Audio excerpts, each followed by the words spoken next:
From 1558 to the late 1790s, European expeditions representing the major empires of the world explored Alaska. Vitus Bering made his voyage from Russia to Kamchatka in 1741. In the late 18th century, men like Perez, Bodega, La Perouse, Vancouver, and Captain Cook sailed the waters of southeastern Alaska, making maps and bartering with the natives. Then came the fur traders, the English, Spanish, Americans, and especially the Russians. With the help of the Aleuts and the attraction of new unexploited hunting grounds for sea otter, seal, and other fur-bearing animals, Alexander Baranov, the chief administrator of Russian America, ventured into southeastern Alaska to establish trading companies. His reception by the fierce tribes of Yakutat Bay and those of the Chilkat area was hostile. Yet in 1799, the brave and enterprising Baranov founded a fort and trading post at New Archangel, the present site of Sitka.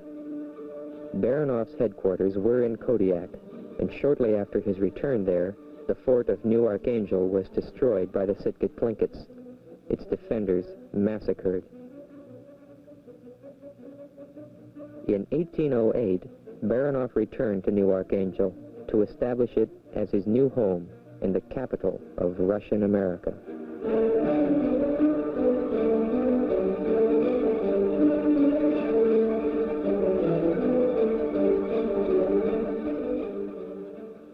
Eventually, the Russians were able to live with the Tlinkits, adapting themselves to the native customs while preserving their own culture through schools and the Russian church.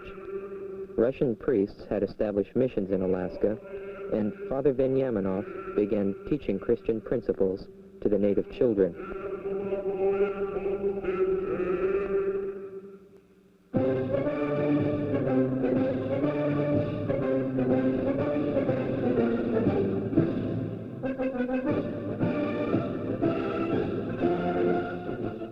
When the United States purchased Alaska in 1867, the Russian schools in Sitka were closed.